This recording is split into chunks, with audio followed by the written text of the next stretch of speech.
Parmi les arts, il n'y a pas, mais il devrait donc je m'en fous, y avoir les jeux vidéo. Eux aussi, comme le cinéma, le théâtre, la musique, sont vecteurs de messages et d'émotions que le spectateur et le joueur peuvent ressentir. Bien sûr, certains jeux vidéo cherchent à provoquer en premier lieu du plaisir, du divertissement, et d'autres du défoulement chez les joueurs. Mais d'autres, bien plus présents dans les post-années 2000, cherchent à écrire une histoire, scénarisée. Comme pour les films, la technique narrative est bien différente d'une œuvre à l'autre, étant donné la multitude de genres.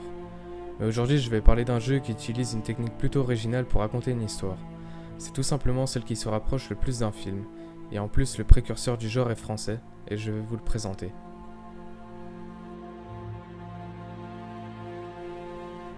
David Cage est un créateur de jeux vidéo français, né le 9 juin 1969 à Mulhouse. Il est le fondateur et PDG du studio Quantic Dream, fondé en 1997, dans lequel il a réalisé les jeux de Nomad Soul en 1999, Fahrenheit Indigo Prophecy, celui dont on va parler dans cette vidéo, en 2005, Heavy Rain en 2010, Beyond Two Souls en 2013 et le plus récent, Detroit Become Human en 2018.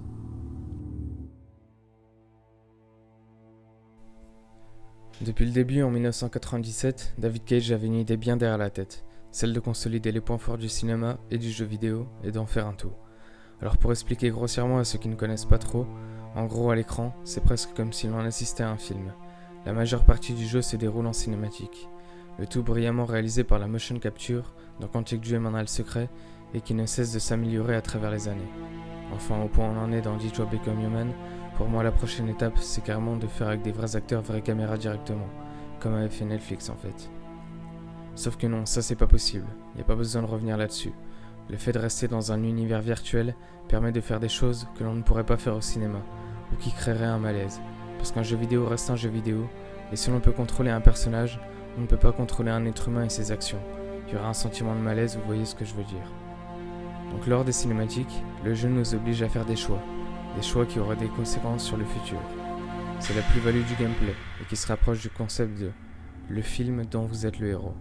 Et ce concept s'est bien sûr amélioré au fil des années chez les jeux de Quantic Dream. Et à côté de ça, il y a bien sûr des phases de gameplay bien plus basiques, où il suffit de contrôler les mouvements du personnage avec les joysticks et les boutons, et les différentes actions qui servent à la narration, comme ouvrir ce tiroir, attraper tel objet, s'en servir comme ça, interagir avec les autres personnages, etc. etc.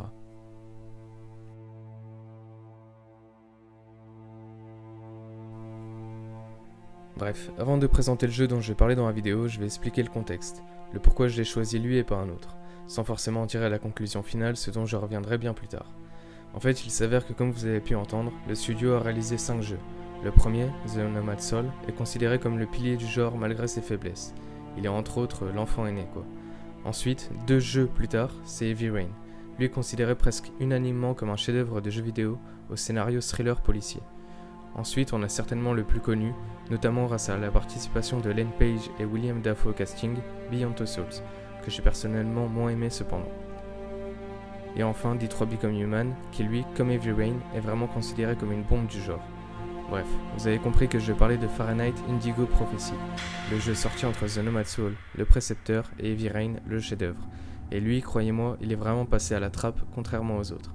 Personne ne pense à lui quand on parle de Quantic Dream. C'est un peu le vilain petit canard. D'ailleurs, David Cage n'en parle quasiment jamais non plus, presque comme s'il en avait honte. Mais malheureusement, je suis là, les arts inconnus, pour vous les dévoiler. Et après le compte rendu, normalement vous ne devriez pas être déçus. Donc c'est parti, on va se lancer ensemble dans l'aventure de Fahrenheit Indigo Prophecy sorti en 2005. C'est un format de vidéo un peu spécial puisqu'on va se taper tout le jeu ensemble pour servir mon propos de la fin. Alors préparez un bol de chips et des bières parce que je vais essayer de faire un résumé saccadé de toute l'œuvre. Ne m'en voulez pas si justement c'est saccadé, c'est juste que c'est chaud de compiler un walkthrough de 7 heures en quelques minutes, vous imaginez bien.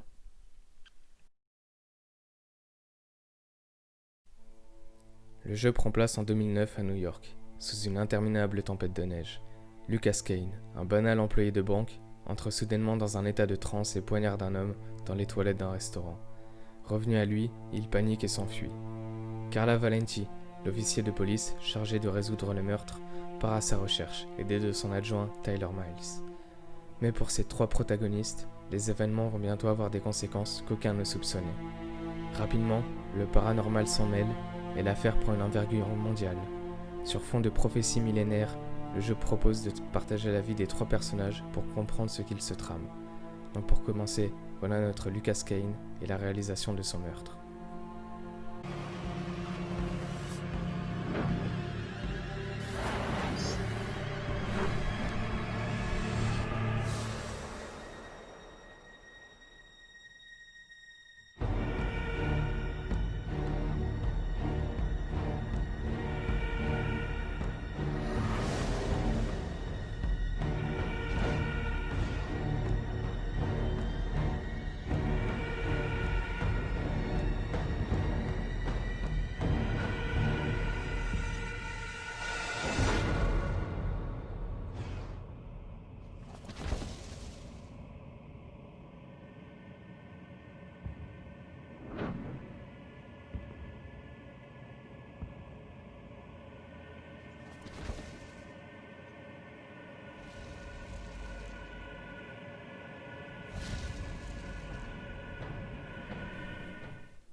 On y remarque d'ores et déjà l'aspect paranormal du meurtre. On voit que Lucas Kane n'a pas fait ça de son plein gré et qu'il est contrôlé par quelque chose.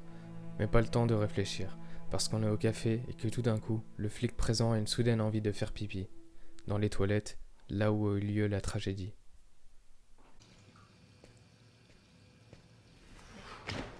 Il y a des barreaux. Aucune chance de sortir par là.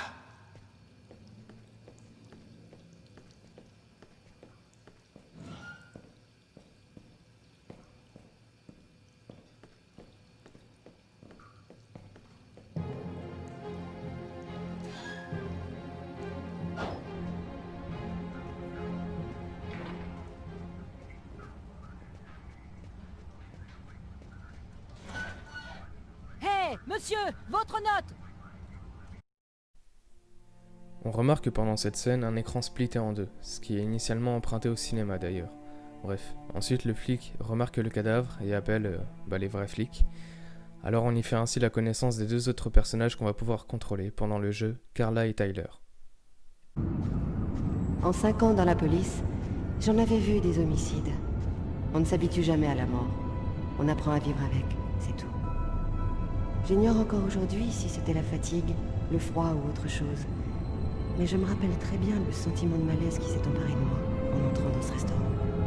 Comme si une partie de moi savait que cette fois, quelque chose était différent. Salut McCarthy. Bonsoir, Carla. Je t'attendais. Salut, Tyler. Ça gaz, Martine? Donc ensuite, Carla et Tyler procèdent à l'interrogatoire des témoins, à la recherche des indices et du meurtrier. Mais bon, Lucas a déjà pris la fuite et est rentré chez lui. Et on peut pas dire qu'il a vécu sa meilleure gueule de bois, vous allez voir.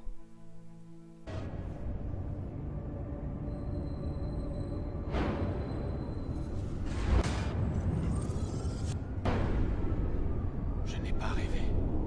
Tout est vraiment arrivé. Donc ouais, Lucas redevient conscient et comprend ce que, entre guillemets, il a fait durant cette soirée. Il commence à devenir paranoïaque sur tout ce qu'il voit et entend.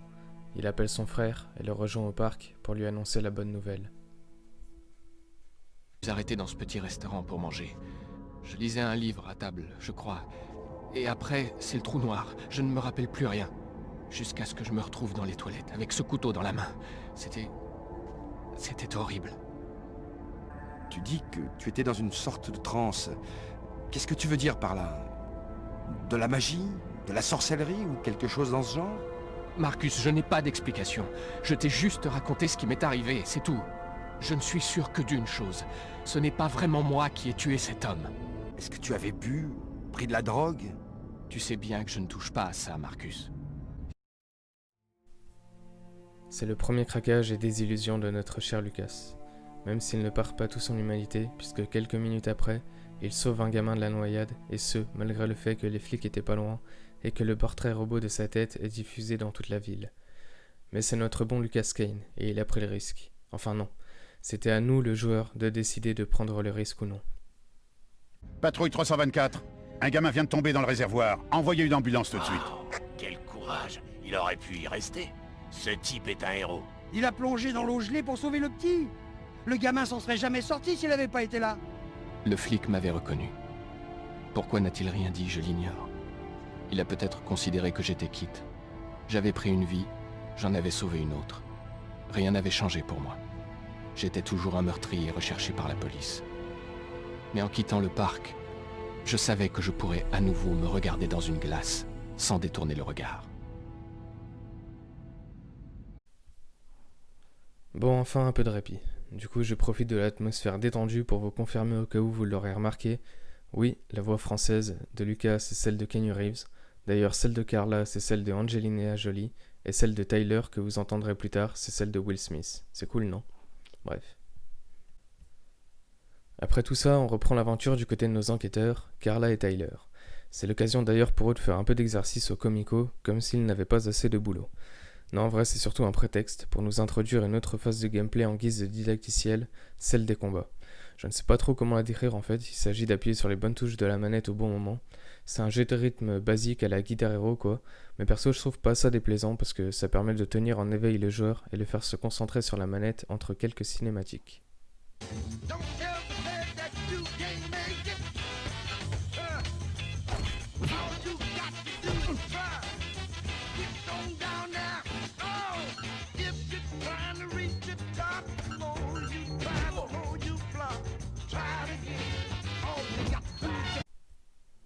Bon, après ça, nos enquêteurs se rappellent qu'il y a du pain sur la planche, donc il s'agirait de faire leur taf, c'est-à-dire d'enquêter. Donc ils s'y mettent et faut dire qu'ils n'y vont pas de main morte, puisque Carla, elle, va chercher des infos sur le meurtre coïncidant avec celui de Lucas dans les archives du commissariat, tandis que Tyler, lui, va chercher des infos lunaires auprès d'un libraire antique qui répond au nom de Takeo. Génial. Excusez-moi. Oh, je suis confus de t'avoir fait attendre, vénérable client. Ta présence honore ma misérable échoppe. Mon nom est Takeo. Dis-moi ce que je peux faire pour t'être agréable. C'est dingue. Ce type ressemble comme deux gouttes d'eau au vieux chinois dans Gremlins. S'il me propose une bestiole dans une boîte en carton, je me casse en vitesse. Bref, l'enquête avance visiblement super bien du côté de Carla et Tyler, et pendant ce temps, Lucas n'est pas en reste. Puisque toujours semé de remords, d'illusions et de désillusions, il décide de se rendre chez une grand-mère bien chelou dans sa baraque hantée pour pratiquer un rituel satanique. Donnez-moi vos mains.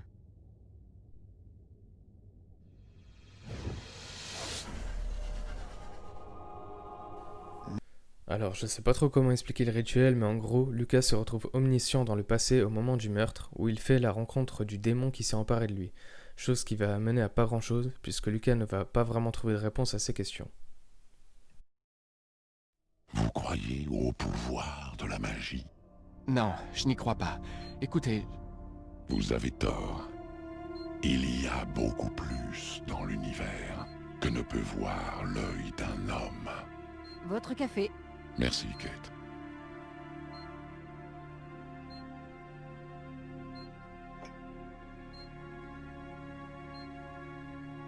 La serveuse vient de lui apporter un café.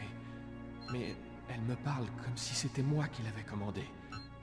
Elle ne sait pas qu'il est là. Elle ne le voit pas. Ensuite, que se passe-t-il? Écoutez, je ne voudrais pas paraître grossier, mais je préférerais rester seul. Naster nastitlan kastanes liquesnitlan quana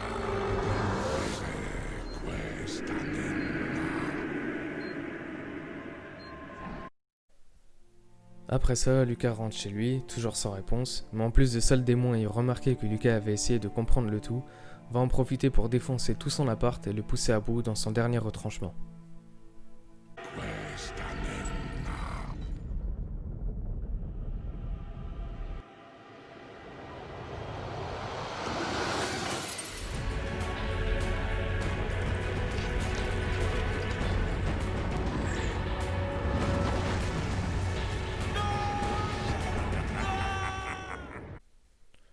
Cette fois-ci, c'en est trop pour notre Lucas Kane.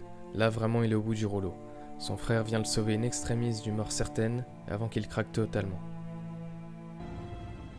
Lucas est en danger. Je n'ai pas le choix.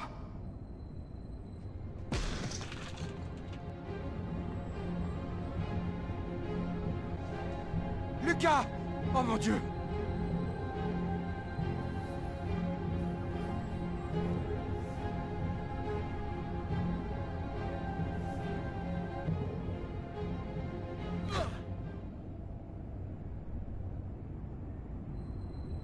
Lucas! Oh Seigneur! Mais tu as perdu la tête! Qu'est-ce qui t'arrive? Les murs! Les murs se sont envolés! Le vent! La tempête! Pourquoi tu fais ça, Lucas? Pourquoi? Quelqu'un a essayé de me tuer. Pour l'amour du ciel, Lucas! Il n'y a personne d'autre ici que toi et moi. Tu étais seul quand je suis arrivé. Tout seul, Lucas! Qu'est-ce qui m'arrive, Marcus? Mais qu'est-ce qui m'arrive? Ça va aller, Lucas. Je suis avec toi. Tout va s'arranger. Tu verras.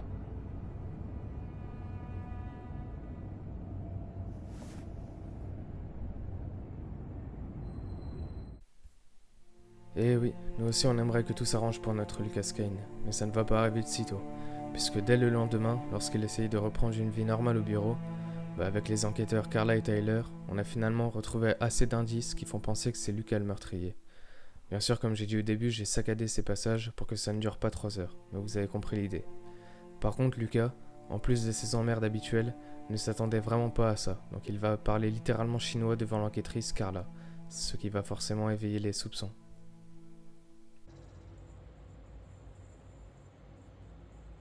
Vous avez remarqué quelque chose d'inhabituel à la banque? On m'a raconté ce qui est arrivé à ce type hier. Je me demande s'il va m'en parler. Oui, Bon, en fait, il m'arrive d'avoir des crises d'épilepsie. C'est assez rare, mais c'est parfois assez violent. En fait, j'en ai eu une hier. Je crains d'avoir un peu attiré l'attention. Mais c'est le seul événement marquant qui soit arrivé récemment. Vous vous êtes blessé aux avant-bras?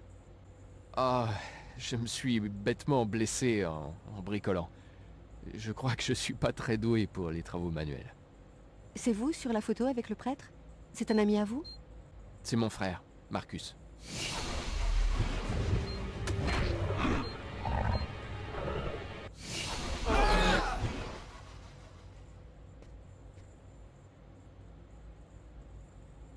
Vous êtes sûr que ça va? Vous n'avez pas l'air en forme. Je crois que j'ai attrapé froid.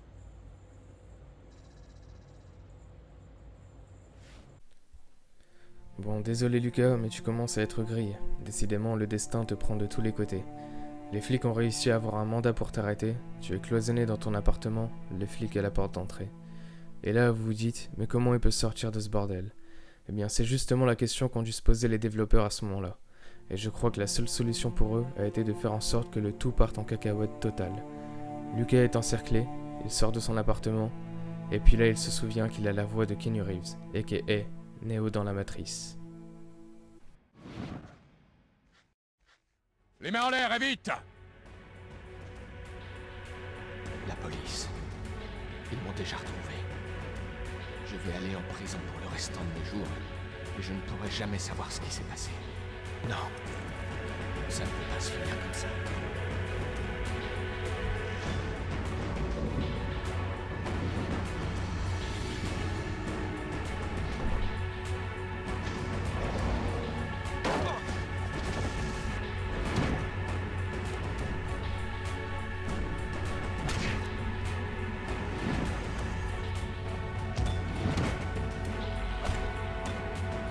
Pas un geste ou je tire! Bouge pas, connard!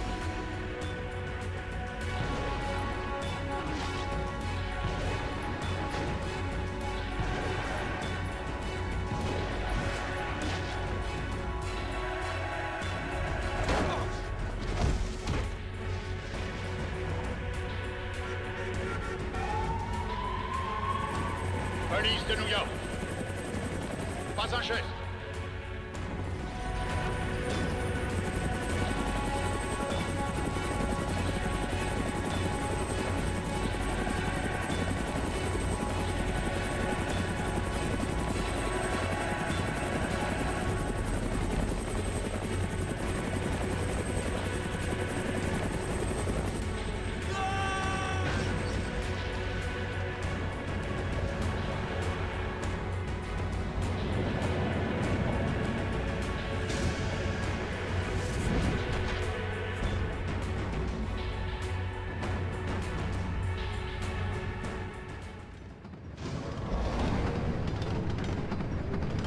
T'as vu ce que ce type vient de faire? Merde, c'est dingue. Il faut qu'on le retrouve. Et cette fois, il ne nous échappera pas. 5 hommes à l'hôpital, 4 voitures en miettes, un hélicoptère qui manque de nous exploser en pleine face, et le meurtrier qui se barre tranquillement en métro. J'espère pour vous que vous avez une bonne explication. Bah non, il n'y a pas vraiment d'explication en fait. Et je crois qu'on n'aura jamais. Puisque à partir de ce moment-là, à partir de ce moment précis, à partir du moment où Lucas s'est transformé en Neo de Matrix, c'est comme si l'histoire avait atteint un point de non-retour, que l'on était passé du thriller au fantastique. Et c'est aussi là que ça a semé la division des avis entre les joueurs, entre ceux qui ont totalement décroché du jeu à ce moment-là, et ceux qui ont apprécié la suite. Personnellement, je peux comprendre les deux points de vue, mais ce n'est pas la réelle conclusion finale de ma vidéo, vous allez comprendre le pourquoi. En tout cas, ça ne m'a pas déplu de poursuivre l'aventure, au contraire. Par contre, là oui, on bascule crescendo dans une toute autre ambiance. Ainsi, Lucas, après sa fuite, se retrouve à l'église pour prier le Seigneur de l'implorer. Puis bam, tout d'un coup, il se bat avec des anges démoniaques.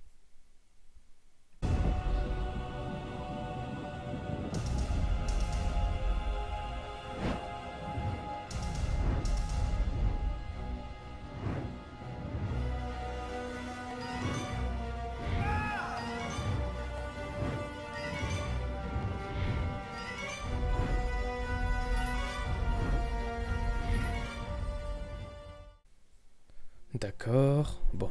Il arrive à s'en sortir et on repasse du côté de Carla et Tyler où l'on apprend que pendant ce temps-là, les meurtres continuent. Lucas devient alors un fugitif, clairement recherché par toute la police du pays. On décide avec lui d'aller se cacher chez son ex-petit ami le temps que le temps passe. Je n'avais aucun endroit où aller. J'étais épuisé, mort de faim et de froid. J'espérais trouver chez Tiffany un refuge pour quelques heures, le temps de reprendre des forces et de décider de ce que j'allais faire. Je n'étais allé qu'une seule fois dans son nouvel appartement. Je ne gardais qu'un vague souvenir de l'endroit exact. Mais j'étais sûr qu'elle habitait dans cette rue. Du côté de nos enquêteurs, par contre, c'est la sauce, parce qu'on se rappelle du coup de pression qu'ils ont pris au commissariat juste avant, alors il s'agirait de s'y mettre. Du coup, Carla va dans un hôpital psychiatrique où résident les plus fous des États-Unis, car selon les directeurs de l'établissement, l'un d'eux est en train d'énumérer des conneries sur une soi-disant prophétie, blablabla. Mais pourquoi tous ces meurtres? Pourquoi ces gens meurent-ils? Le monde n'est pas ce que vous croyez. Le clan Orange dirige tout en secret. Ils nous surveillent, ils nous écoutent en permanence. Ils enregistrent tout ce que vous dites. Ils savent ce que vous faites. À chaque seconde, ils sont partout. Mais quel est le rapport avec ces meurtres? Ils veulent la puissance ultime. Ils veulent la réponse à toutes les questions. Ils veulent l'éternité. Je dois partir maintenant, Anton. Merci pour votre aide. Il est déjà trop tard. Nous allons tous mourir à cause du froid. Ce sera le début d'une nouvelle espèce. La fin de l'humanité. La fin de l'humanité. Sans forcément avoir trouvé de réponse, juste plus de questions, avec Carla on décide de se casser d'ici, sauf que... Ça s'est bien passé? Je vais vous raccompagner. Merde, cette fois ça a l'air sérieux. Hein, on dirait que le groupe électrogène de secours ne s'est pas mis en marche. Ça va revenir, juste un peu de patience. On va rester ici en attendant. C'est quoi ce bruit? Oh merde! Les cellules. Toutes les portes des cellules se sont ouvertes. La coupure de courant a dû dérégler le système de verrouillage. Quoi? Ça veut dire que tous les malades peuvent sortir de leurs cellules et rien... Chut, ne bougez pas. Ne faites pas de bruit. Il ne faut pas qu'ils nous repèrent. Pas de panique. On va attendre que la lumière revienne. Du calme. Restez auprès de moi. Bon, par la suite, on arrive à se sortir de ce pétrin avec Carla lors d'une phase de gameplay assez stressante, complètement dans le noir et plutôt franchement réussie. On repasse alors du côté de Lucas, qui décide de chercher au bout des choses la raison de tout ça. Il va ainsi à la rencontre d'un mystérieux prof d'histoire antique que lui a conseillé la grand-mère, pour comprendre les origines de son malheur. Ce n'est pas l'oracle qui poignarde la victime? Non, l'oracle ne devait jamais être souillé avec le sang d'un autre. C'est pourquoi un relais était choisi. Une personne prise dans la foule, totalement au hasard. Cette personne devenait l'exécuteur. L'oracle avait une emprise totale sur l'exécuteur, en contrôlant ses gestes à distance. Un sacrifice, Maya. C'était donc ça. Enfin, on en apprend un peu plus. Mais c'est pas du goût du grand méchant, qui va on ne sait comment retrouver Lucas, tuer le professeur et envoûter Lucas dans un rêve.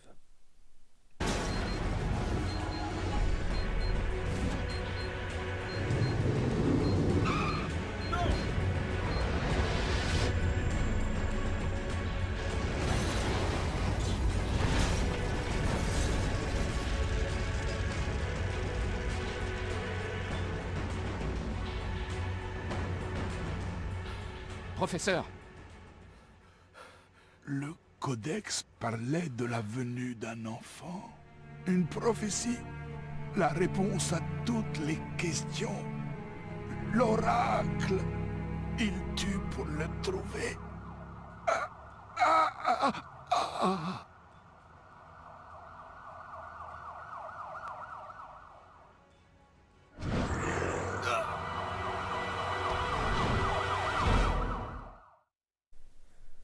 Bon alors là, il faut accrocher sa ceinture. On attaque la dernière partie du jeu. Et si c'était déjà parti en couille depuis que Lucas s'était transformé en Neo avec des super pouvoirs, là on atteint un tout autre délire, et ce jusqu'au bout du jeu. Donc si je reprends là où on a été, le méchant met Lucas dans une sorte de transe, Lucas est dans les vapes, et nous voilà, je ne sais comment, transportés dans une autre dimension, où l'on retrouve le méchant, lui transformé en Maya.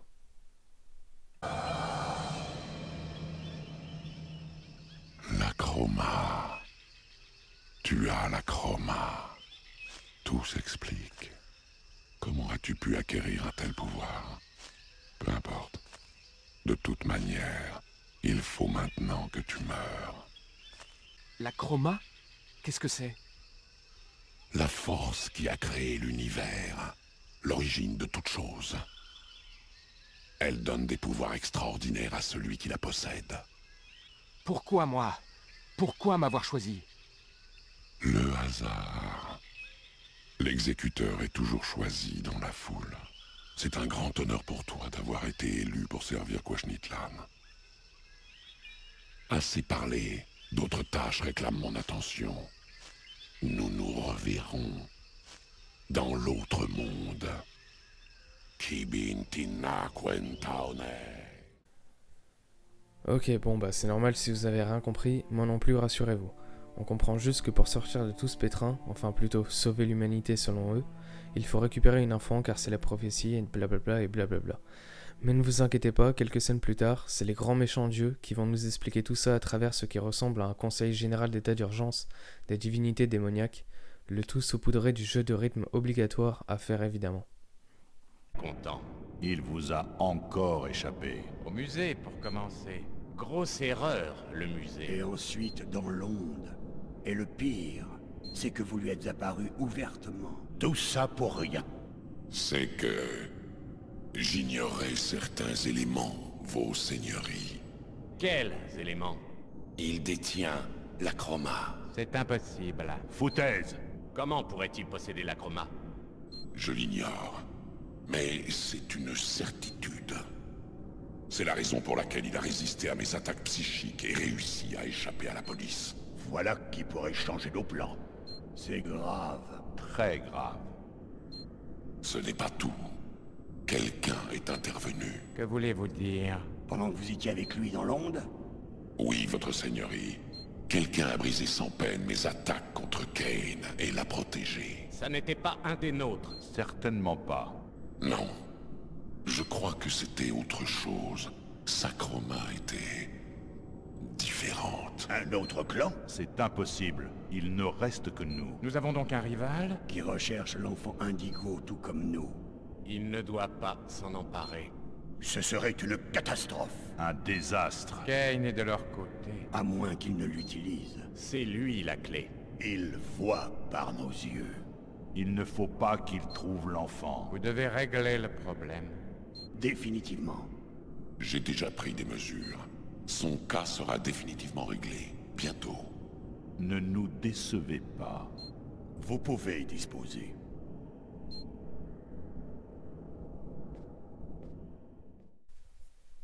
Bon allez, on remet les points sur les i vite fait. Au stade où on en est, ce n'est plus la vie de Lucas Kane qui est en jeu, mais bien le sort de l'humanité tout entière. Que ce soit Lucas ou le méchant, c'est un jeu de celui qui trouve l'enfant Indigo en premier. Mais en plus de ça, il y a un autre clan apparemment, une autre espèce à la recherche de l'enfant. Pour se ressourcer une dernière fois avant d'entamer l'étape ultime, Lucas retourne une dernière fois au cimetière se recueillir sur la tombe de sa mère quand tout d'un coup Carla arrive. Comme si ses recherches depuis le début, pour les 3/4 s'étant avérées inutiles, avaient fini par payer. Tout ça est complètement dingue. Je n'arrive pas à croire que je suis là, en train de parler de sauver l'humanité avec un type recherché par toutes les polices du pays. Vous êtes libre de choisir votre camp. Vous pouvez m'arrêter, ou vous pouvez me croire et m'aider à sauver l'enfant. Mais décidez-vous vite. Je n'ai pas beaucoup de temps. Qu'est-ce que je dois faire? S'il ment, je vais aider un meurtrier et finir en prison. Mais c'est ce qu'il dit est vrai. Je dois l'aider. Ah, donc, soit vous êtes un fou, soit vous êtes un héros. Ni l'un ni l'autre, j'étais juste au mauvais endroit, au mauvais moment.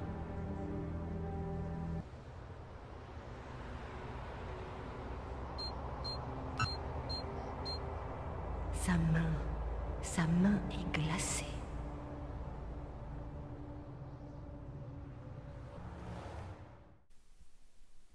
Allez, c'est bientôt la fin. On retrouve l'enfant dans un orphelinat quelque peu abandonné, classique. Malheureusement, évidemment, le méchant arrive en même temps. Elle a l'air absente, comme si elle était ailleurs. Alors, tu es encore vivant. J'ignore comment tu as fait. Mais maintenant, ça n'a plus d'importance. Donne-moi cet enfant et je t'accorderai une mort rapide. Si tu l'amènes à ceux que tu sers, ils utiliseront son pouvoir pour réduire l'humanité entière en esclavage. Ça ne te concernera plus. Tu seras mort bien avant que ça n'arrive. Donne-moi cet enfant. Je n'ai plus le temps de jouer avec toi. On dirait que c'est l'heure du combat final. L'heure du combat entre Neo et Monsieur Smith. Pardon, entre Lucas et le démon, je voulais dire. Je vous laisse quelques instants tout de même apprécier ce grand spectacle, à peine inspiré par le combat dans Matrix Révolution.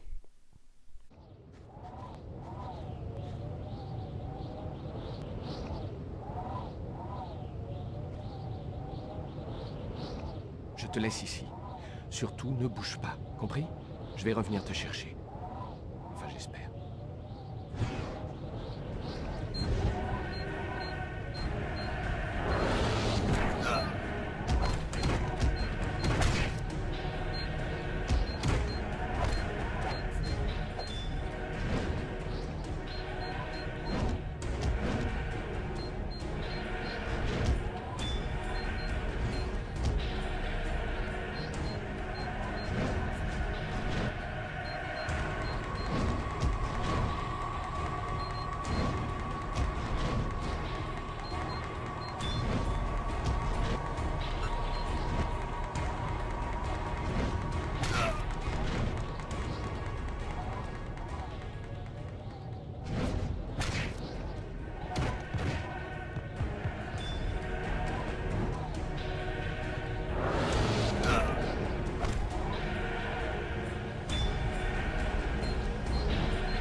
Après ce combat, où Lucas semble ressortir gagnant, ce dernier arrive à s'enfuir et à se réfugier dans un petit appart avec l'enfant.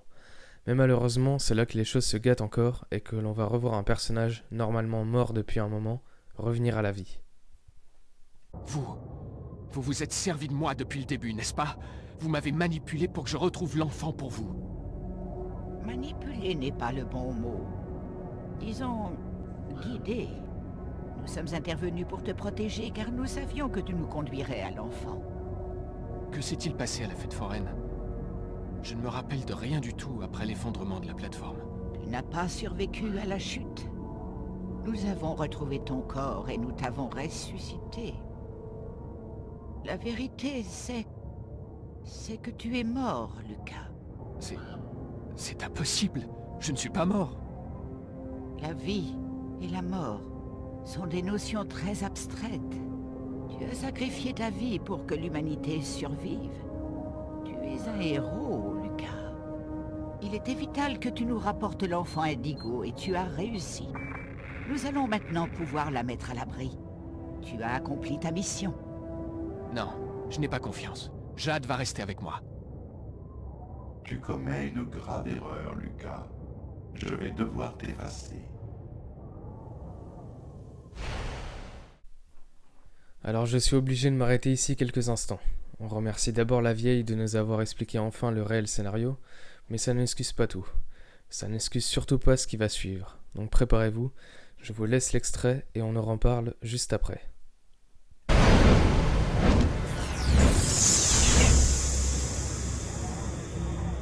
Oh, j'ai oublié un petit détail.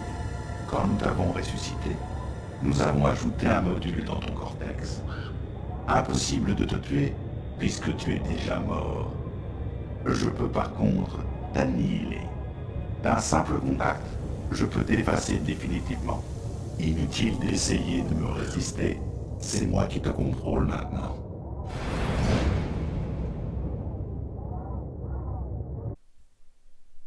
Là j'avoue ils ont fait fort.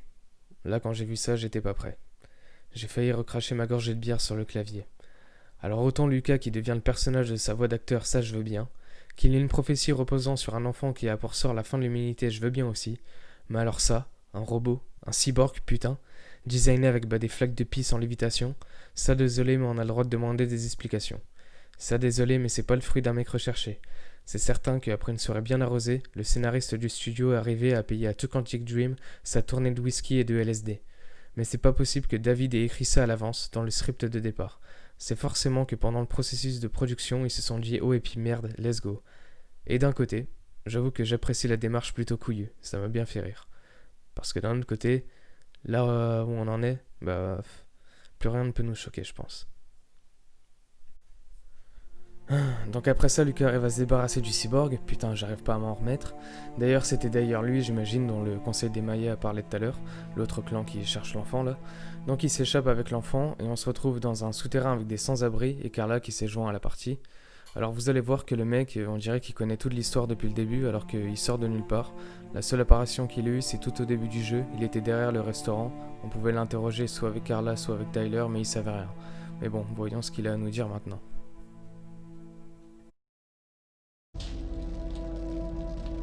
Bon, qu'est-ce qu'on fait maintenant? Il faut que nous amenions l'enfant à Indigo, à un puits de Chroma. C'est là qu'elle pourra délivrer son message et réaliser la prophétie. Où se trouve ce puits de Chroma? Il n'y en a que 3 sur Terre dont l'existence est connue. Le plus proche se trouve dans l'ancienne base militaire appelée Wichita. Wichita? C'est là que je suis né. Mes parents étaient scientifiques, ils travaillaient pour le gouvernement. Ah, voilà qui expliquerait bien des choses. C'est là qu'on a découvert dans les années 50 un artefact d'origine non humaine. Il s'agissait d'un puits de Chroma. Il faut que nous y ramenions l'enfant le plus vite possible. Sinon, elle va dépérir et mourir sans avoir pu délivrer son message. D'accord, bon maintenant on sait où ramener l'enfant pour éviter l'apocalypse. Par contre j'avoue que c'est fastidieux de comprendre la coïncidence, mais surtout le rapport entre ce lieu où on doit ramener la gamine, qui est le lieu de naissance de Lucas, car ses parents t'a fait ici. Mais bon, on n'est pas assez près, alors on continue. Donc on arrive à la base militaire, bien entendu on est accueilli par le méchant qui nous refait un petit topo sur la situation.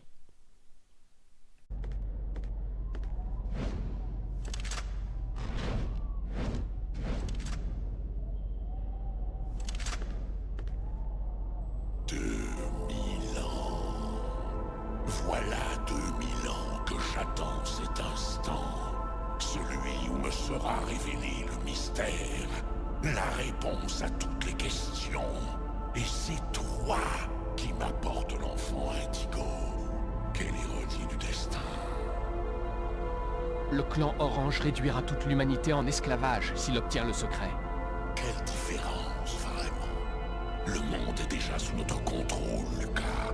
L'enfant va nous donner le pouvoir absolu. Nous deviendrons l'égal des dieux. Jamais je ne te donnerai l'enfant. Ton rôle est terminé. Tu peux maintenant disparaître de la partie. Merci pour tout ce que tu as fait pour nous. Bien sûr, on enchaîne parce qu'il y a cette fois vraiment le combat final. D'ailleurs, dans celui-là, on abandonne Matrix et on se transforme en putain de Sangoku des Dragon Ball Z qui passe en mode Super Saiyan. Mais bon, comme je répète depuis tout à l'heure, on n'est plus à ça près.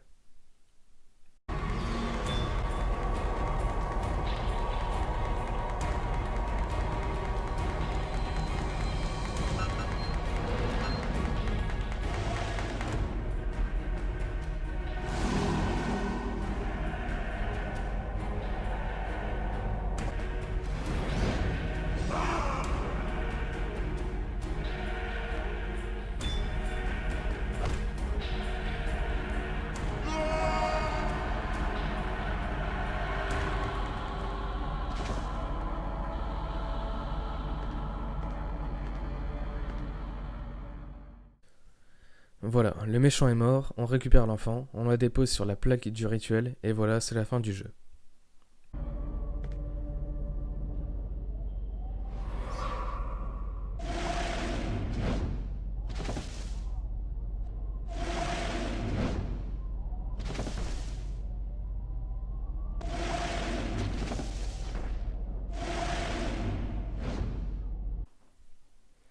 Et putain de merde. Il est de retour, j'en étais sûr. Décidément, c'est vraiment un putain de menu maxi best-of jusqu'au bout. Mais qui sait, peut-être que son ultime discours va sauver la baraque et surtout son apparence. Du moins, on l'espère.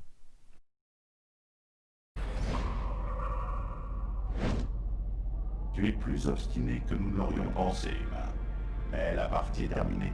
Toi et ta race avez perdu. Votre espèce inférieure va disparaître comme les dinosaures avant vous. Nous, les intelligences artificielles, sommes la nouvelle race dominante de cette planète. Grâce au secret de l'enfant, nous allons tout connaître. Nous serons plus puissants que des dieux. Bon. Dans un dernier Kamehameha, on lui explose la gueule, il s'évapore complètement, il n'y a plus aucune menace à l'horizon, on récupère l'enfant, le monde est sauvé, et je vous laisse sur la dernière scène du jeu.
Le froid est reparti comme il était venu, en silence. Comme si l'enfant indigo avait retourné le sablier en délivrant son message. Tout est redevenu comme avant. Je suppose que c'est un moindre mal. L'oracle et le clan orange ont secrètement repris les rênes du monde, et le clan mauve est retourné nous hanter sur le net. Je devrais être heureux, je suppose. Je vis avec Carla depuis 3 mois. Elle est ce qui m'est arrivé de mieux depuis longtemps. Hier, elle m'a annoncé qu'elle était enceinte, certainement de cette nuit dans les souterrains de Bogart. Ça signifie que notre enfant a été irradié par la chroma à Wichita.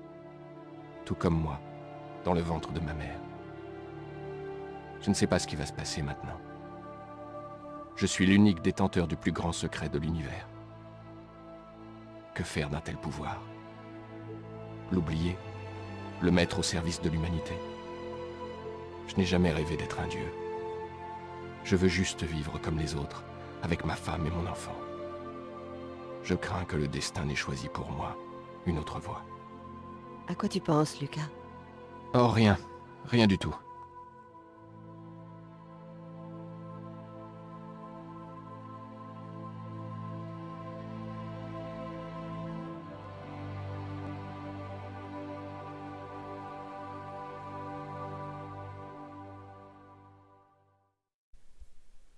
Et voilà, nous avons fini avec les aventures de Lucas Kane et le jeu Fahrenheit Indigo Prophecy. J'espère que le walkthrough saccadé que j'ai concocté avait un peu de gueule et ne vous a pas encore plus perdu que le jeu entier le fait déjà de base. Mais pour pas que ça dure trop longtemps, j'ai forcément dû mettre de côté quelques intrigues et moments de gameplay. Par exemple, je remarque que j'ai pas beaucoup parlé de Tyler, le 3e personnage que l'on incarne, parce que lui il a toute une intrigue basée sur cette prophétie, car il a retrouvé dans le passé un tueur avec une méthode d'assassinat similaire, etc., etc.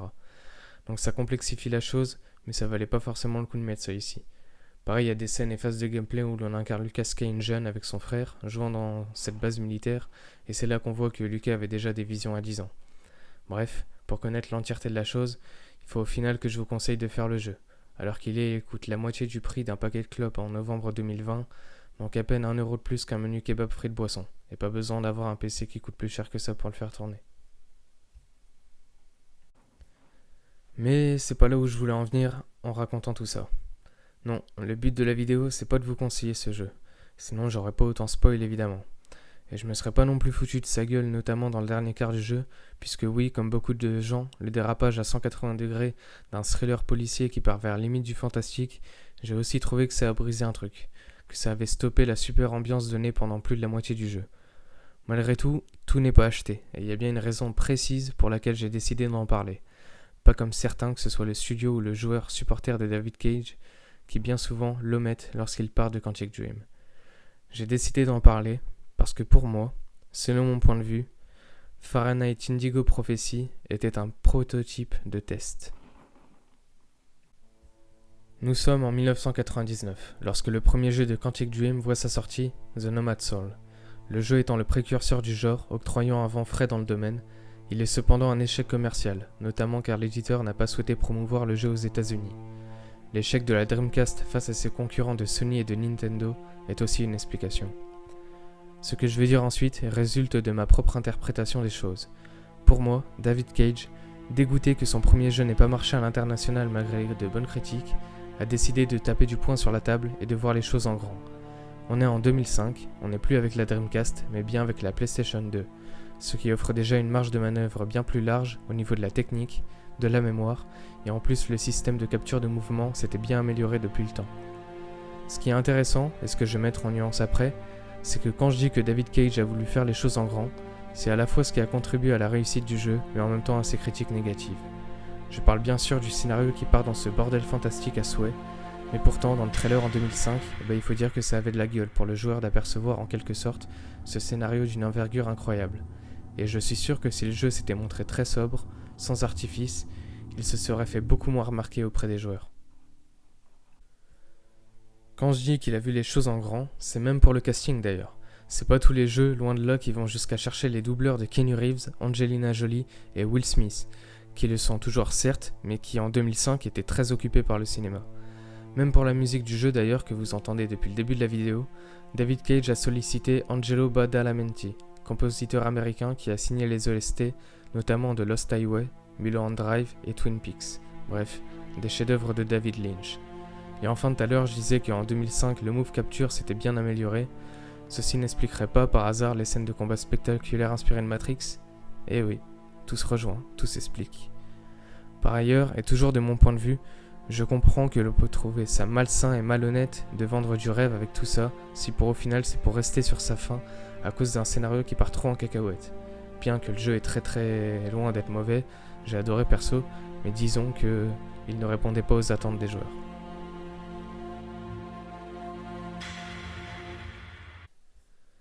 Alors la question au final c'est, est-ce que tout ça, ça ne décrédibiliserait pas David Cage ? Est-ce que finalement il est juste capable de vendre du rêve et de pas assumer derrière ? Eh bien la réponse est non. Et ça, Quantic Dream va nous le prouver 5 ans plus tard, sur PlayStation 3, avec la sortie du très attendu Heavy Rain. Ne comptez pas sur moi pour vous spoil une bribe du synopsis de Heavy Rain. Tout ce que je peux dire, c'est que celui-là a fait un carton plein, que ce soit au niveau des critiques. En 2010, il est consacré jeu de l'année par la CNN devant Red Dead Redemption et Super Mario Galaxy 2. Et avec, toujours en 2010, 1,7 million d'exemplaires vendus. Il est classé le 8e jeu parmi les plus vendus de la PS3. Et d'ailleurs, il a aussi connu un immense succès lors de sa remasterisation sur PS4 en 2016. Ainsi, cette vidéo a double portée. Il y en a une qui est celle de vous conseiller très fortement Heavy Rain. Et l'autre, la plus importante, c'est de dire qu'il n'y a pas de honte à aimer Fahrenheit. Car Heavy Rain n'a pas oublié ses racines, son origine, là d'où il vient. Il y a plein de trucs qui sont retranscrits dans Heavy Rain qui proviennent de Fahrenheit. Que ce soit le thème du thriller en général, l'ambiance, les différents personnages à contrôler, et un truc qui saute aux yeux direct, c'est le personnage principal, Ethan Mars, qui ressemble physiquement fortement à Lucas Kane, avec seulement une écriture plus soignée. Mais le côté dramatique est bien là, la torture psychologique du personnage est présente. Lucas Kane est Ethan Mars. En fait, s'il n'y avait pas eu Heavy Rain, il n'y aurait pas eu Fahrenheit. Donc soit. Mais s'il n'y avait pas eu Fahrenheit, il n'y aurait pas eu Heavy Rain. Et ça fait chier. Peut-être que mon message est claqué, mais je pense que ça peut s'appliquer à plein de choses dans la vie. Il vaut mieux avoir des remords que des regrets. Peut-être que si l'on s'attardait plus à tirer les meilleurs trucs du passé plutôt que de les nier ou de les oublier, peut-être que le monde serait plus gai. Fahrenheit est en quelque sorte un brouillon, mais pas un brouillon qu'on jette à la poubelle. Ce jeu si détesté par certains et si oublié par d'autres est sûrement ce qui est à l'origine du succès de Quantic Dream, et c'est pour ça qu'il doit être respecté. Malheureusement pour notre cher Lucas Kane, comme s'il incarnait si bien son personnage jusqu'au bout, en plus que le monde s'abatte constamment sur lui pendant le jeu, et bien même à l'extérieur de celui-ci, il aura servi de cobaye, de brouillon, de test, pour glorifier le vrai héros, Ethan Mars, lors de sa venue, et les joueurs feront semblant de ne l'avoir jamais connu. J'espère en quelque sorte l'avoir secouru. C'était Lézard Inconnu, à très bientôt.